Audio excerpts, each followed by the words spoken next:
Sí, Juan Roberto, esta semana nos deja varias noticias relacionadas con la tecnología muy interesantes para las que tenemos muchas reflexiones que hacer. Una de ellas es que uno de los modelos de una de las empresas más reconocidas de inteligencia artificial, que es ChatGPT, ejecutó un hackeo, una cadena de acciones que comprometió infraestructura real dentro de su entorno de pruebas.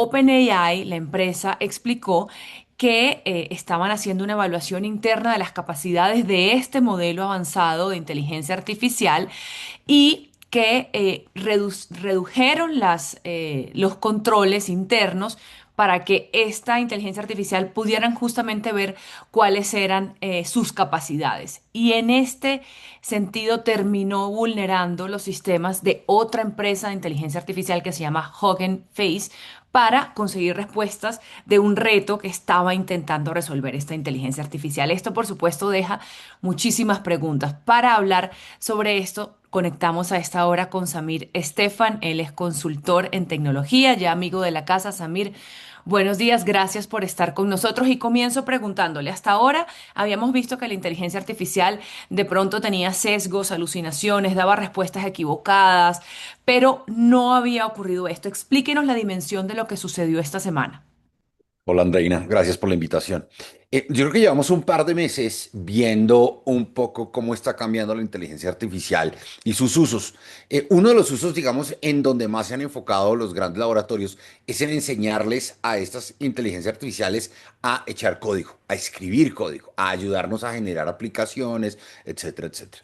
Y una de las grandes sorpresas es que estos nuevos modelos, al poder entender código, han empezado a poder encontrar vulnerabilidades en otros sistemas. ¿Sí? Hace un par de meses vimos la noticia de Mythos, uno de tal vez el primero de estos modelos, que asustó a varios gobiernos del mundo, gobierno norteamericano, gobierno inglés, levantaron las alertas y dijeron, hey, espérense, por favor no lancen esto, porque esto puede tener un efecto catastrófico en las instituciones financieras, por ejemplo, en donde ocurra algo como lo que vimos. Y básicamente lo que vimos de parte de OpenAI es el uso de un par de modelos. Sabemos que uno de ellos es uno que se llama GPT-5.6 Sol, al que le dijeron, oiga, este es su reto, ¿cierto? Solucione su reto. Y para que pudiera solucionar su reto, le bajaron un poquito a esas medidas de seguridad, pero cuando se voltearon los ingenieros, se dieron cuenta que el algoritmo había encontrado vulnerabilidades adicionales en sus sistemas y vulnerabilidades adicionales en los sistemas de Hugging Face y que habían logrado penetrar los sistemas de Hugging Face para sacar la información de ese reto. Hasta ahí es como la primera parte, digamos, de lo que vimos. Preocupó, claro, porque lo que hizo el algoritmo fue encadenar digamos, una serie de pequeñas vulnerabilidades que convirtieron todo en una vulnerabilidad grandísima por medio de la cual se escapó, entre comillas, se metió, entre comillas, en los sistemas de Hugging Face. Pero la segunda parte de la noticia es que la gente de Hugging Face entonces toma un modelo comercial de inteligencia artificial para defenderse y el modelo dice, oiga, no, lo que usted me está pidiendo está demasiado, está por encima de las autorizaciones que yo tengo de seguridad, entonces no le puedo ayudar. Y la gente de Hugging Face dice, oiga, nos tocó usar un modelo de pesos abiertos, de open weights chino, porque la mayoría de los modelos open weight en este momento son de China, pero nos tocó usar un modelo de open weight para podernos defender porque el modelo comercial no supo diferenciar entre lo que era una defensa y un ataque. Ok, lo que quiere decir es, o sea, esto fue un tema de dos inteligencias artificial prácticamente, entre Una contra otra. ellas, exacto, una contra la otra. L- lo que estamos hablando es de que una inteligencia artificial es capaz de tomar decisiones autónomas sin que se las hayan programado además cada uno de los pasos específicamente. Y esto es algo que venían los expertos advirtiendo durante mucho tiempo, diciendo, esto se nos puede escapar de las manos. Estos agentes son suficientemente inteligentes como para tomar decisiones por sí mismos. Esto, usted hablaba de cosas potencialmente catastróficas. ¿De qué estamos hablando? O sea, ¿qué es lo que podría pasar? ¿Ante qué riesgos estamos? Sí, yo creo que cuando uno mira este tema de la inteligencia artificial agéntica, que es de la que más estamos hablando en los últimos meses, que es un modelo de inteligencia artificial que puede tomar decisiones de manera autónoma, ¿cierto? Pero que además no solo puede tomar esas decisiones para responder algo, sino que puede tomar esas decisiones para hacer algo, para tomar una acción, ¿sí? Eh, y uno de los grandes problemas que tenemos es que, pues, los modelos tienen un número finito de parámetros sobre el cual yo los entrené y tienen un entendimiento, digamos, acotado de su existencia y las cosas que están alrededor de ellos, ¿sí? Entonces, si este modelo, por ejemplo, para conseguir eso, necesitara tomar acciones que van en contra de temas que para nosotros son éticos, pero que para ellos no existen porque no ha sido parte de su entrenamiento, pues lo va a tomar. Hay un ejercicio muy interesante que se ha venido haciendo ya desde hace unos años que se llama el ejercicio del paperclip, ¿no? En el que le dicen a una inteligencia artificial, oiga, su única misión en la vida es producir la mayor cantidad de paperclips que usted pueda, pero no le dan otros parámetros ni le dan otro entendimiento. El ejercicio es interesante porque termina, digamos, demostrando cómo esa inteligencia artificial destruiría el planeta, ¿cierto? Sencillamente en su afán de lograr este cometido. Y creo que este ejemplo nos pone muy cerca de eso. Oiga, usted necesita encontrar estas respuestas. ¿Qué hizo? Violentó los sistemas internos de una compañía, violentó los sistemas internos de otra compañía que no tenía nada que ver en el ejercicio para poder obtener esos resultados. ¿Sí? Y seguramente el agente no entendía, digamos, las repercusiones que había de estar tomando esas decisiones, porque dentro de su entrenamiento en ningún lado le habían dicho, oiga, no es ético hacer esto, oiga, no es bueno hacer lo otro. ¿Qué pasa cuando estamos hablando de esto a mayor escala? ¿Qué pasa cuando estamos hablando de esto en el mundo real? Por ejemplo, con robots que tengan una presencia física, con carros autónomos, etcétera, etcétera. Y de pronto la programación de esos agentes no tengan en cuenta todas las variables que nosotros como humanos sí pudiéramos tener en cuenta. El riesgo son esas consecuencias inesperadas que todavía no hemos podido visualizar.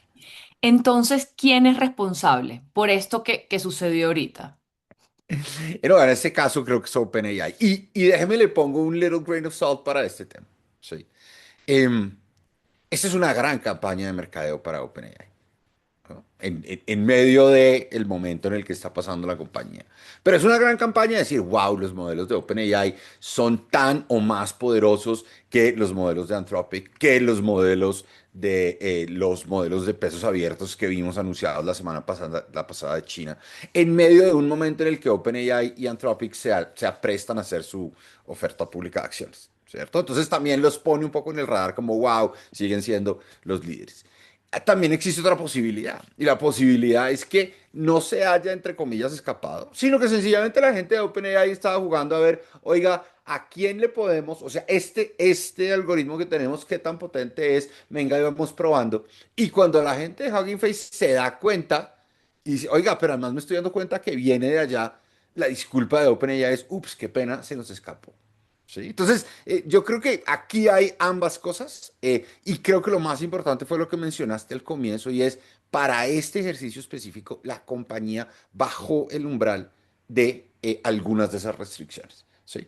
¿Quién es el responsable? El responsable es OpenAI.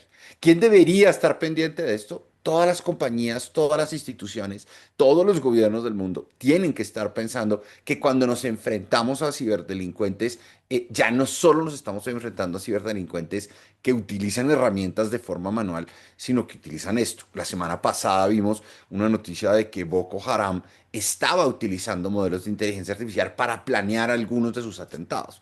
Que es un ¿Sí? grupo Entonces, terrorista. es un grupo terrorista. Ujú. Sabemos, por ejemplo, que el gobierno norteamericano ha utilizado estos modelos para planificar escenarios de guerra en Venezuela, para planificar escenarios de guerra en Irán, etcétera, etcétera. Entonces, cuando ya nos metemos en ese segmento, cuando ya nos metemos en esa realidad, cuando ya sabemos que más de la mitad de los ataques cibernéticos en América Latina tienen por lo menos un pequeño componente de inteligencia artificial metido para hacer alguna iteración o validación, pues creo que ahí nos vemos, digamos, amarrados y forzados a pensar seriamente en, oiga, ¿cómo hacemos para defendernos? ¿Cómo hacemos para entender lo que está pasando, para prepararnos, para entrenar a nuestra gente y para tener las herramientas para cuidarnos? Usted ahora decía un tema clave y es que la responsabilidad en este caso es de OpenAI. Y yo creo que la gran reflexión de esta semana gira en torno a cuánta responsabilidad deben asumir las empresas tecnológicas. También relacionado con otro tema, y es que Francia esta semana se convirtió en el primer país europeo que prohibió el acceso a redes sociales de menores de 15 años. Esto va a ser la creación de cuentas nuevas de menores de edad, va a quedar prohibida desde septiembre de 2026 y las cuentas existentes se van a eliminar o bloquear a partir de enero de 2027. Pero la ley no obliga a los menores ni a los papás, obliga es a las plataformas. ¿Usted cómo ve eso? Que esa Buenísimo. responsabilidad recaiga sobre las empresas. Buenísimo, buenísimo, porque es que llevamos 16 años, ¿sí? En donde las grandes compañías de redes sociales le han pasado esa responsabilidad a los padres, ¿sí? Muchos de los cuales no son nativos digitales, muchos de los cuales no saben ni siquiera cómo proteger a sus hijos de ataques o de contenido que no deben ver en sus teléfonos, ¿sí? Entonces, lo que estamos viendo es como ha sido como dos pasos. El primero es los gobiernos locales, regionales del mundo diciendo, oiga, ¿sabe qué? De pronto no es tan buena idea que los niños y jóvenes tengan acceso irrestricto a las redes sociales.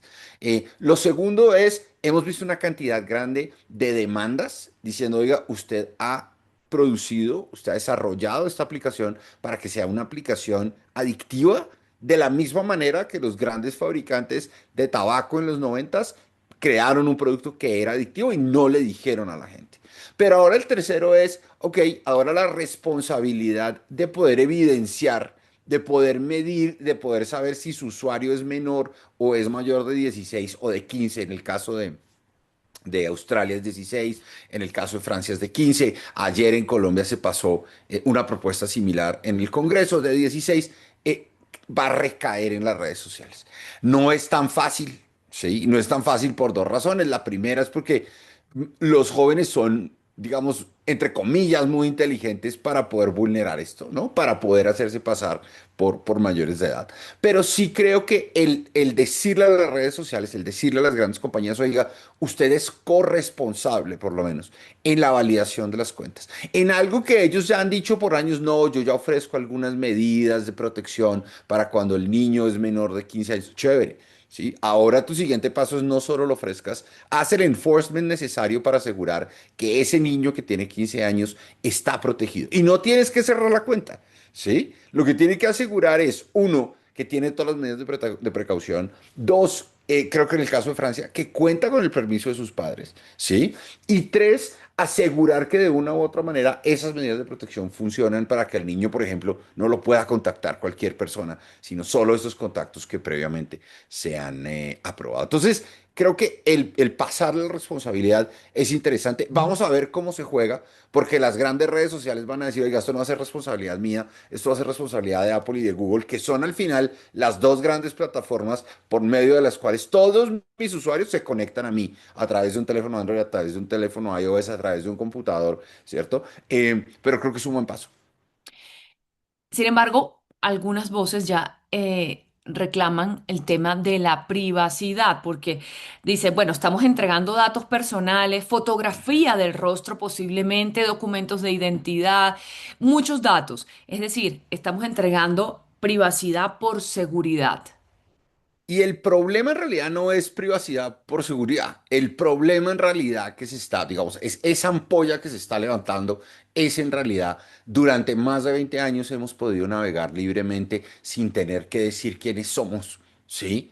Y ahora, no solo los niños menores de 15 años van a tener que decir quiénes son, sino que seguramente más de un mayor de edad va a tener que comprobar que es mayor de 15 años y al tener que poner esa cara, al tener que poder generar ese documento de asociación con mi identidad, entonces corren otros riesgos de que el gobierno pueda seguirme en otras partes, de que el gobierno pueda saber qué páginas revisé, qué páginas visité, qué cosas escribí. En momentos además en donde estamos viendo gobiernos autoritarios alrededor del planeta ir a tocar la puerta de las casas de las personas a decirle, oiga, ¿usted por qué escribió eso?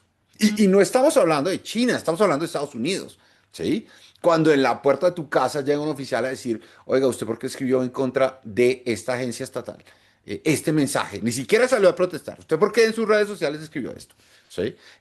Pues claramente se levanta una mano y dice, entendemos la buena intención de proteger a los niños, pero ¿cómo hacemos para que esto no se convierta en ese gran opticón de 1984 en donde el Big Brother va a saber quiénes somos, qué hacemos en todo momento? Y más existiendo, de nuevo, esa diferencia en niveles de conocimiento de uso que tienen los jóvenes con el que pueden tener los mayores, en donde los niños saben usar desde VPNs, soluciones de enmascaramiento, etcétera, etcétera.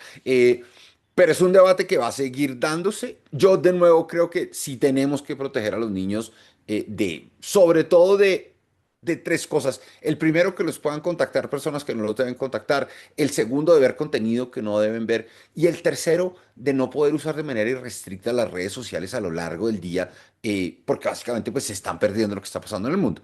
Y las redes sociales, las compañías de redes sociales, pues ya tienen muchos de esos datos, ¿sí? O sea, nosotros los que usamos redes sociales y no pagamos por ellas, sabemos durante años que la compañía ha recabado datos nuestros para podernos ofrecer publicidad personalizada, una mejor experiencia. Entonces, el debate es válido, pero creo también que está un poquito sobredimensionado, porque al final todo el que usa redes sociales, pues le ha entregado algo de información a estas compañías.